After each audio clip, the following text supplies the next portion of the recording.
Hello and welcome to Reverie True Crime. I'm your host, Paige. Today's episode takes us to Osaka, Japan.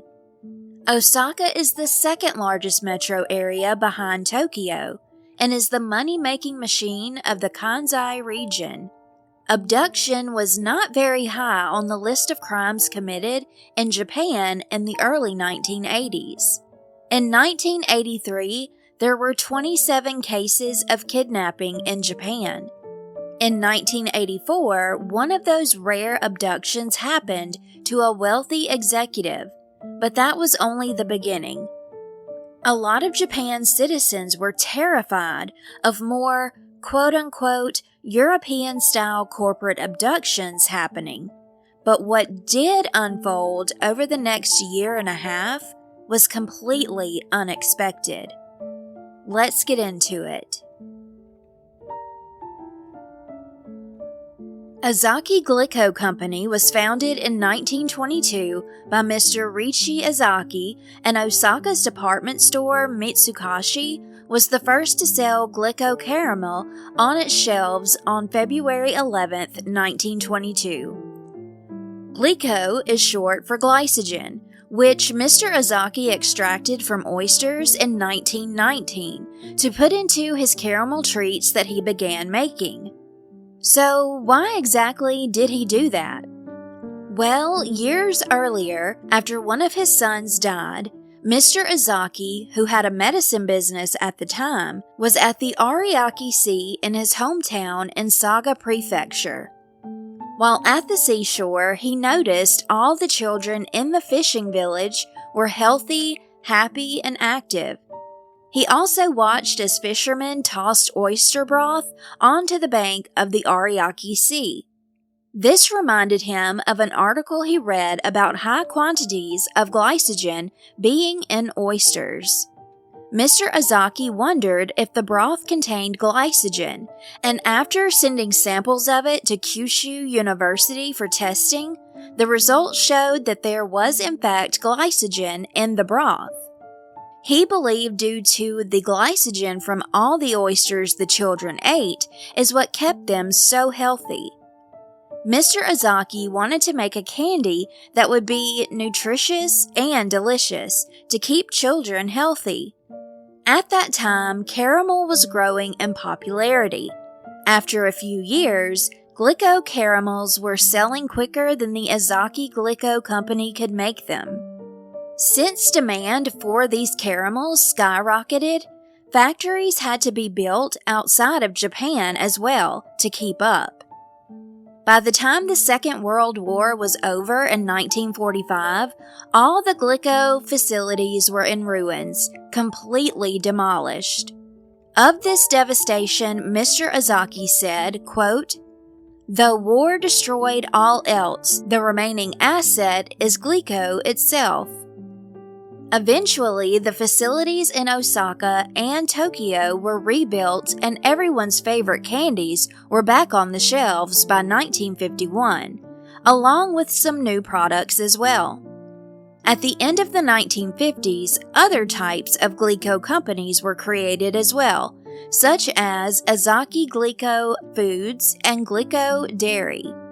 Later, there would be Glico Ham, Glico Nutrition, and General Biscuit Glico France.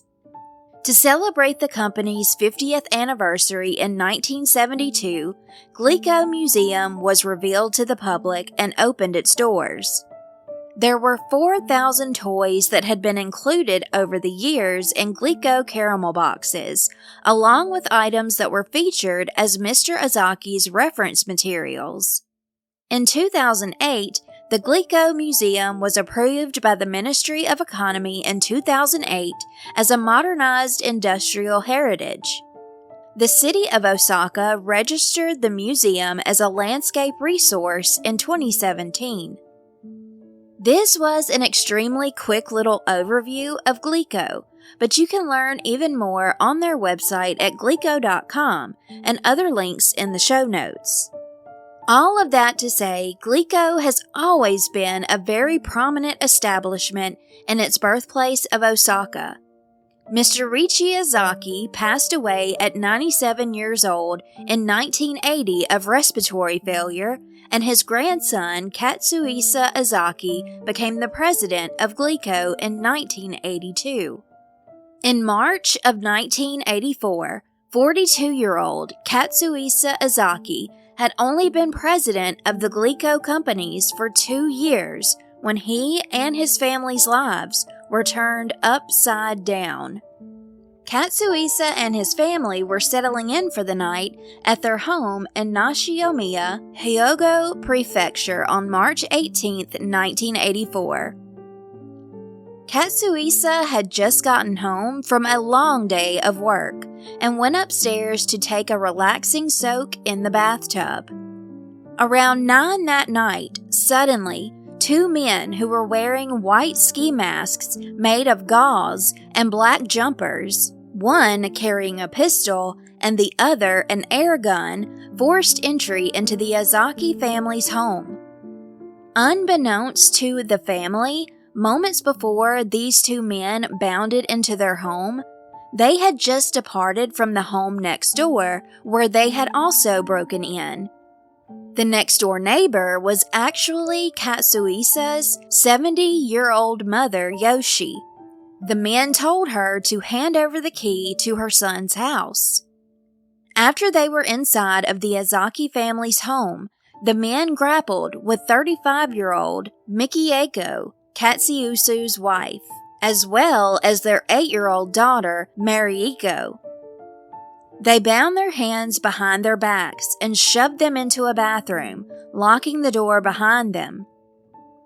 Yukiko, the couple's youngest little girl, who was 4 years old, and their son, Asuro, 11, were in another room, fast asleep. Maybe the men did not know they were home, or possibly they were in a rush, but for whatever reason, luckily, Yukiko and Asuro were not touched.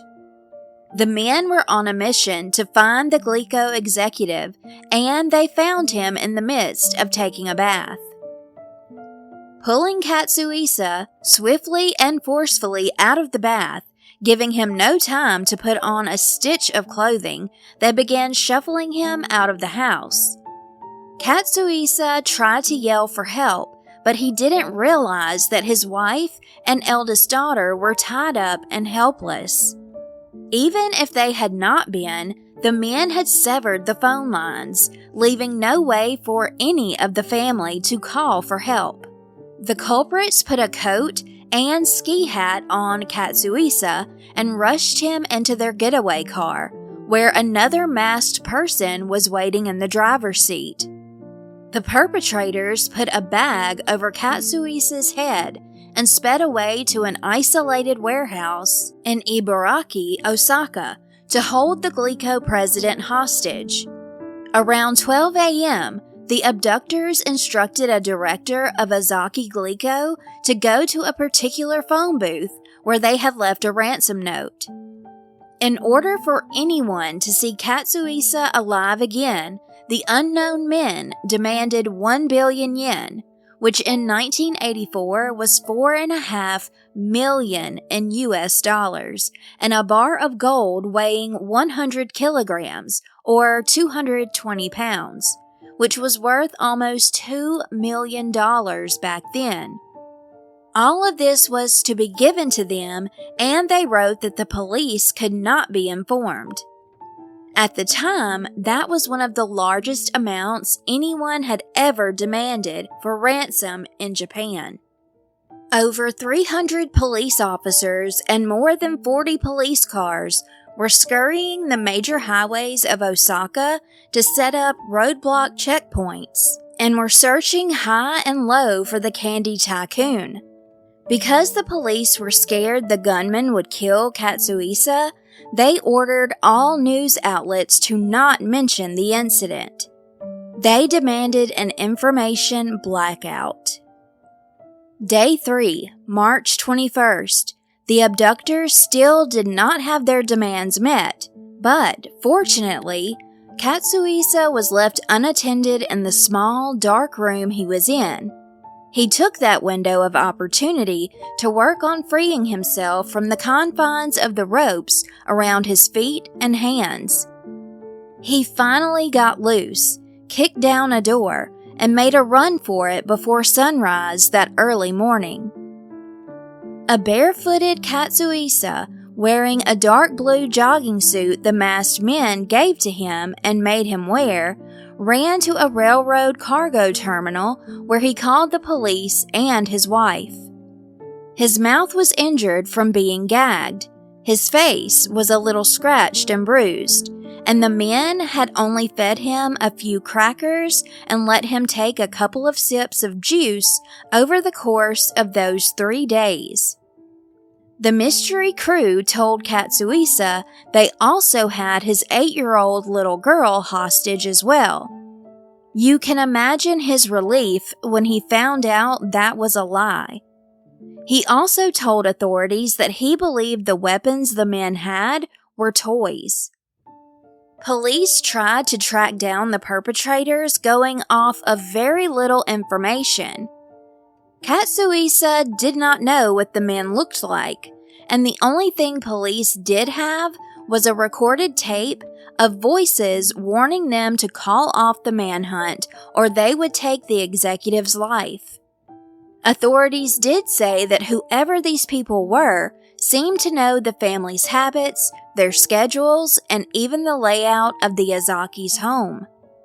A few weeks later, on April 8th, a taunting letter was sent to the police that said, quote, "To the police fools, are you stupid? What the hell are you doing with all that manpower? If you're professionals, then come on, catch us. We'll give you a hint since you're so handicapped. There are none of us among Ezaki's relatives. There are none of us among the Nishinomiya police. There are none of us among the Flood Prevention Corps. The car I bought was gray, and the food I bought was from Dae. If you want more information, ask us for it in the newspapers. After telling you all this, you should be able to catch us. If you can't, then you're just tax leeches. Shall we kidnap the head of the prefectural police too?" 2 days after the letter taunting the police was received, there was trouble brewing at Ezaki-Glico headquarters trial production building. In the parking lot, people's automobiles were going up in flames. Then, almost 1 week later, April 16th, a discovery had been made. There was a threatening letter addressed to the Glico company along with a plastic container holding a liquid, hydrochloric acid. April 23rd, Mainichi newspapers and the Koshien police station both received the same letter. It stated, quote, "To police fools, you shouldn't lie. If you lie, you steal. I also sent this to the Koshien police. Why are you lying? Don't hide things. Why are you complaining? You guys are having such a hard time, so I will give you a hint. I entered the factory from the side staff entrance. The typewriter we used is in pan writer. The plastic container used was a piece of street garbage. The letter was signed Monster with 21 Faces. After that, things seemed to calm down for a few weeks, but on May 10th, Glico received a letter from the Monster with 21 Faces. It could have been one person or a group of people. Nobody was sure. The nickname the culprit or group of culprits gave themselves was a nod to detective novels by a magazine author who went by Edogawa Rampo, a linguistic play on the name Edgar Allan Poe. In the novels, the villain was known as the Fiend with 20 Faces, or the Phantom with 20 Faces. An interesting quote from Edogawa's book introducing the Fiend with 20 Faces says, quote, "In every neighborhood and in every house, wherever 2 or more people are gathered, they talk about the mystery man with 20 faces, just as naturally as they would talk about the weather. The writer of the letter said they poisoned Glico's candies with cyanide. Even though it did cost the company over $20 million in American money to make the move, Glico took all of their candies off every shelf. After the major financial loss, which eventually was what translated to $130 million in US dollars, and having laid off about 1,000 employees who worked part-time, the next letter Glico received from the monster with 21 faces said they were going to take the candies they had poisoned and place them in stores. After these alarming threats had been made, a security camera inside of a store caught someone attempting to see it through. The footage revealed a man donning a baseball cap representing the Yomiuri Giants, putting Glico chocolates on the shelves. A still shot from the video was blasted everywhere soon after. A spokesman of the Japan Chain Stores Association stated more than 600 retail shops in Western Japan that sold Glico sweets like chocolate bars, caramel candies, ice cream, and cookies had taken all those products off the shelves to be inspected. Due to the media spreading the picture from the surveillance video, they began to receive letters from the monster with 21 faces as well. The author of the letters continued to taunt police officers due to their failed attempts of figuring out who could be behind all the chaos. This is a piece from one of the letters. Quote, "Dear dumb police officers, don't tell a lie. All crimes begin with a lie, as we say in Japan. Don't you know that?" Eventually, another letter came in, and the tone had changed. The monster seemed to be growing tired and moving on. They even said the packages of candies they had poisoned and planned to put on the store shelves had been incinerated. The monster with 21 faces even said in a letter dated June 26th, quote, "We forgive Glico." Yes, the perps quit. They also stated that a, quote, colleague in their operation was a 4-year-old toddler who was begging for Glico products all day, and they couldn't take the crying any longer. That was supposedly one of the reasons why they decided to leave Glico alone. Great news for Glico, but horrible news for the next various Japanese food company targets: Morinaga Dairy, Marudai Ham, and House Foods Corporation. Oddly, Katsuhisa Ezaki was reportedly not doing too much to assist authorities during the investigation. Head of the National Public Safety Commission told the Mainichi newspaper, quote, "Right from the beginning, we have not been getting much help from the Glico president." A lot of people already believed Katsuhisa knew way more than he was telling, and thought maybe he even struck up a deal with his kidnappers so they would go away. At least, away from Glico. The monster with 21 faces might have been spotted on June 28th, 2 days after the bandit demanded 50 million yen from a Marudai employee, and in exchange, they would leave the company alone. The employee was instructed to watch for the white flag that would be raised, then throw the ransom money over a train that was chugging towards Kyoto. Dressed up as someone who worked at Marudai, an investigator was carrying out the drop. As he sat in one of the train cars going to the location, a man on the train was watching him, and it caught the investigator's attention. This man was very well built and large. He was sporting a pair of shades, his hair was cut short, and he had a perm. The investigator recalled the man having the eyes of a fox. From then on, this mysterious man would be known as the Fox-Eyed Man. The white flag was never shown. When the Fox-Eyed Man jumped out at the Kyoto train station, the undercover officer followed suit. The investigator was perched on a bench nearby, and the Fox-Eyed Man kept stalking him with their eyes. It was noticeable. Not long after, the investigator got a train ticket to make his way back to Osaka. Meanwhile, the Fox-Eyed Man was boarding the same train in a different train car. The investigator was leaving the Takatsuki train station and the Fox-Eyed Man was headed to Kyoto. Another undercover investigator did follow the man to Kyoto, but at some point while doing surveillance, the Fox-Eyed Man managed to slip away. In a letter about this drop, the monster said, quote, "You thought you could fool us, dressed up in your nice businessmen's blue suits, acting like salarymen, but those shifty eyes gave you away."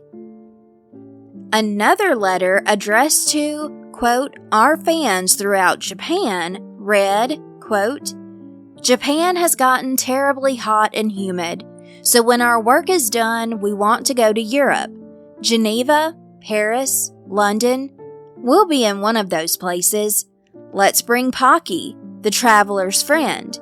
Delicious Glico products. We're eating them too. See you in January of next year." In October of 1984, the monster with 21 faces sent out a letter addressed to Moms of the Nation. Quote, "To moms throughout Japan, in autumn, when appetites are strong, sweets are really delicious. When you think sweets, no matter what you say, it's Morinaga. We've added some special flavor. The flavor of potassium cyanide. The flavor of potassium cyanide is a little bitter. It won't cause tooth decay, so buy the sweets for your kids. We've attached a notice on these bitter sweets that they contain poison. We've put 20 boxes in stores from Hakata to Tokyo." November 1st, 1984, the VP of Morinaga Dairy, Misu Yamada, who resided in Tokyo, received a harassing, threatening letter that said, quote, "To President, you saw our power, didn't you? If you disobey us, we will destroy your company. You will get killed. Decide whether you want to give us money or do you want to see your company destroyed. Tell us in the Mainichi paper on either the 5th or 6th of November. Use the missing persons. Use these words in the reply. Jiro, Morinaga, mother, police, bad friend, money, and meal.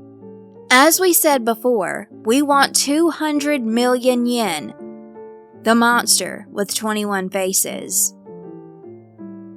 The Mainichi newspaper's morning edition came out on November 6th, and the missing persons ad had been placed by Misu that read, quote, "Dear Jiro, bad friend disappeared. Come back. Warm meal is waiting. Mother Shioko." The next day, House Foods Corporation had received 2 letters as well as Morinaga Dairy, whose products had, quote, "special seasoning of sodium cyanide." According to the monster, House Foods had to cut their production at the time by 90%. There were even labels on the packages that stated, quote, "Poison. You eat, you die." They were sent to a lab to be tested, and the products did in fact test positive for cyanide. The next letter stated that the Morinaga products would not come with a label to warn people that they were poisoned if people continued to support and not boycott the company. Quote, It's going to be like a treasure hunt.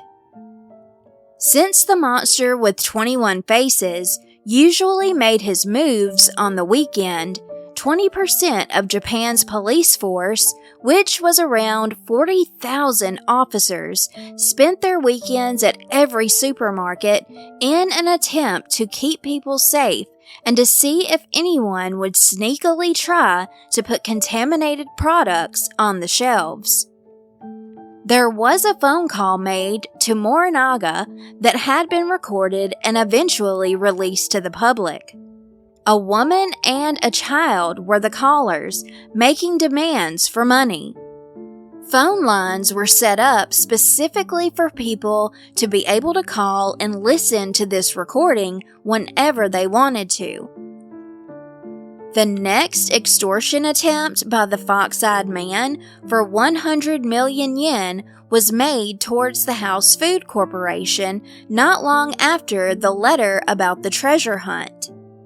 Investigators were alerted and took off to the drop spot, a rest stop on the Meishin Expressway near Otsu.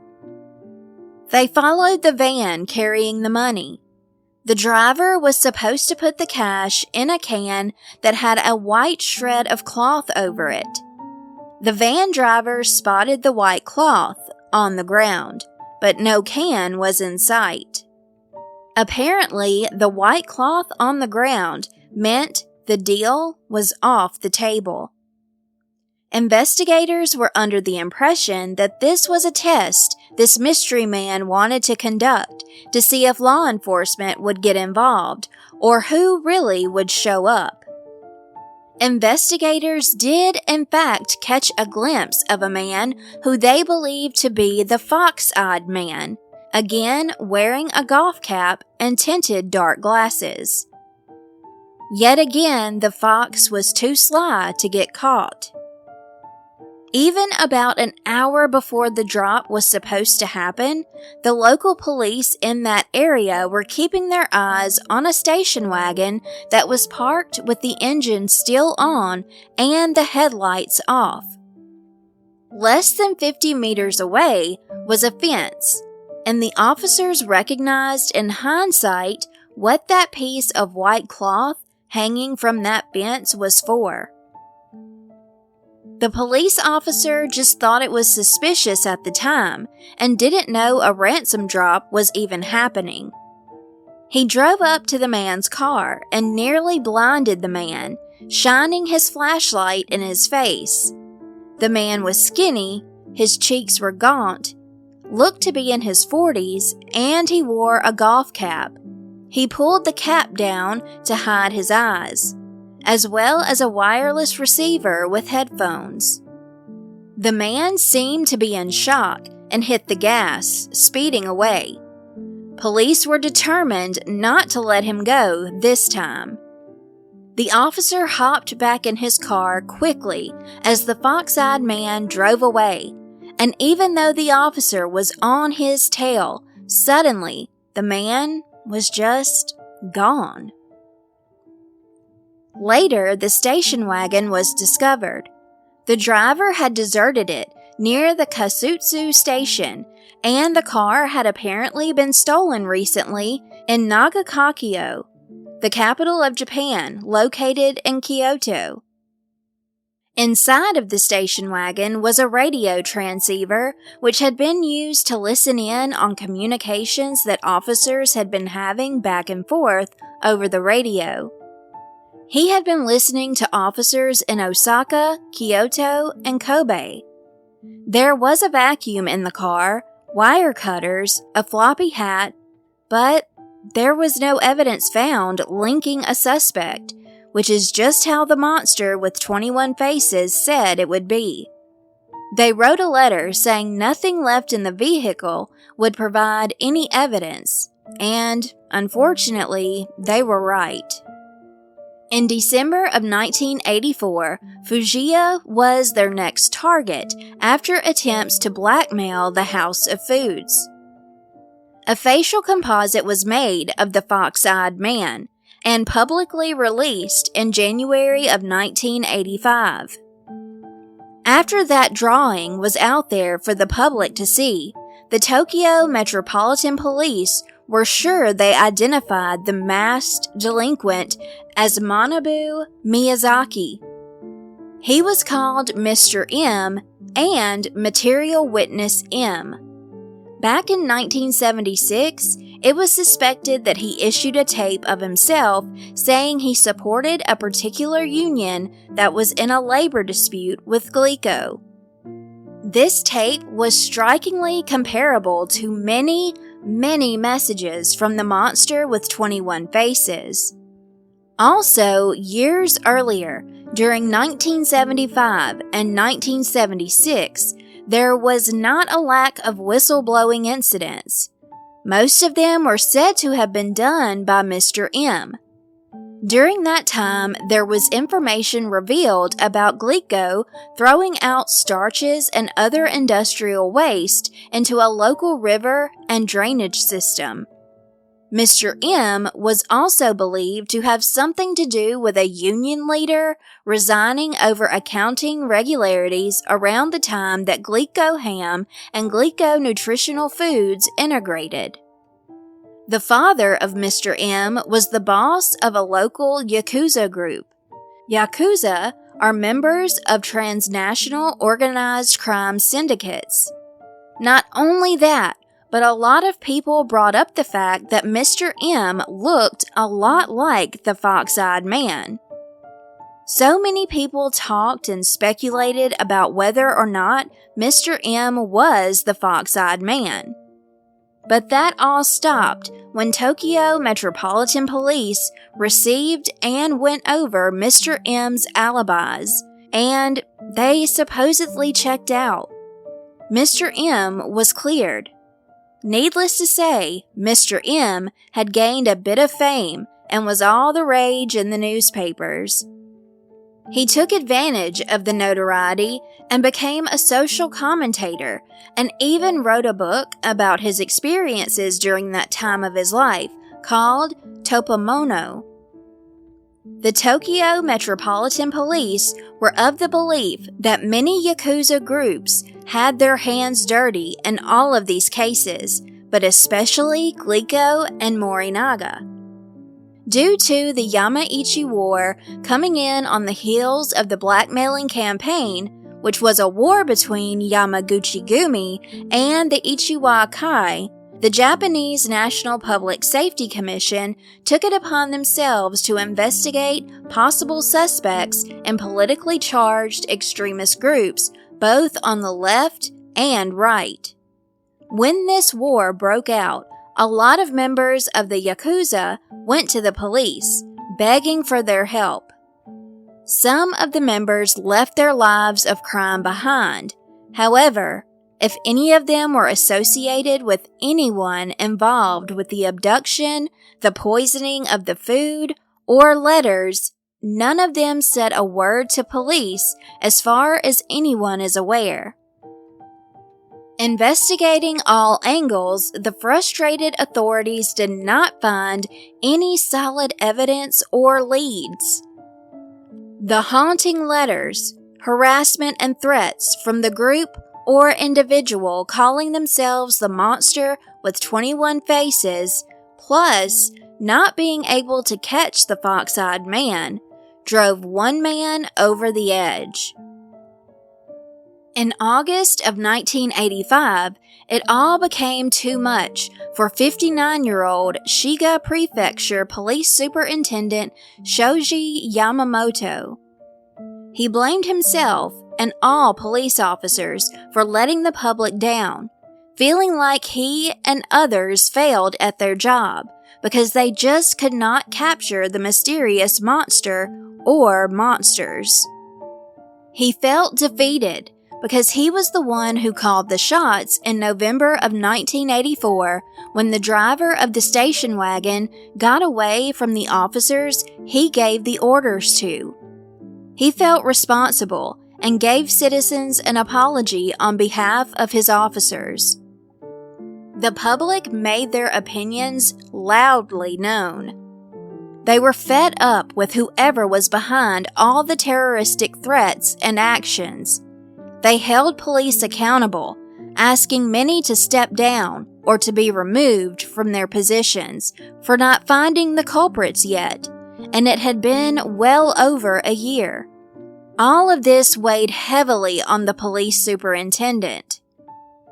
He took his own life by way of self-immolation. Tragically, he doused himself in kerosene, lit himself on fire, and burned to death on August 7, 1985. 1 week after that tragedy happened, one last letter was sent to the media. It said, quote, "Yamamoto of Shiga Prefecture Police died. How stupid of him. We've got no friends or secret hiding place in Shiga. It's Yoshimo or Shikata who should have died. What have they been doing for as long as 1 year and 5 months? Don't let bad guys like us get away with it. There are many more fools who want to copy us. No career Yamamoto died like a man. So we decided to give our condolences. We decided to forget about torturing food-making companies. If anyone blackmails any of the food-making companies, it's not us, but someone copying us. We are bad guys. That means we've got more to do other than bullying companies. It's fun to lead a bad man's life." Monster with 21 Faces. That was the last time anyone would hear from the monster with 21 faces. Of course, no one could know for sure if the threats were really over for good, or if there would or wouldn't be poison in all these companies' products that they would be buying for themselves or their children. Katsuhisa Ezaki was abducted in 1984, and in March of 1994, time was up on the statute of limitations when it came to the kidnapping. In October of 1999 and February of 2000, the 2 remaining charges of attempted murder for the poisoned food products were dropped due to the statute of limitations.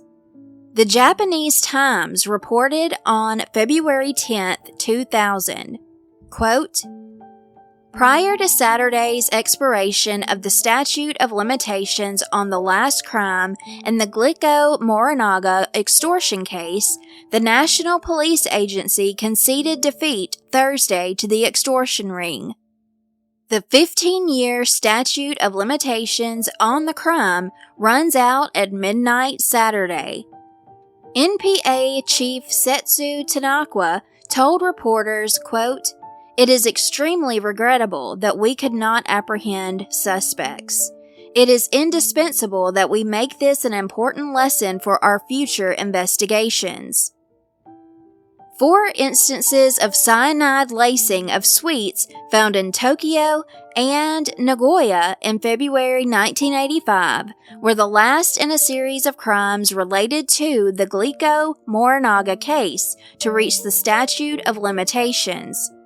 Yuji Era, a senior official with the agency's first criminal investigation section, said, 4 instances of cyanide lacing of sweets found in Tokyo and Nagoya in February 1985 were the last in a series of crimes related to the Glico Morinaga case to reach the statute of limitations. Caution and poor coordination between the NPA and prefectural police were to blame for the failure to arrest the extortion ring. He also said goods left at the crime scenes were mass-produced, making it impossible for investigators to trace the purchasers. Quote, "We cannot deny the fact that we had problems with our investigation skills as a police entity." Yuji also stated, quote, "We cannot deny the fact that we had problems with our investigation skills as a police entity." The report continues. Katsuhisa Ezaki, president of Ezaki-Glico Company, told a news conference Thursday in Osaka that he is sorry the case has never been solved. Asked if he has any messages for the culprits, Ezaki said he does not want them to repeat this kind of crime. Ezaki said he hid nothing from the police, adding that he was not in collaboration with the culprits.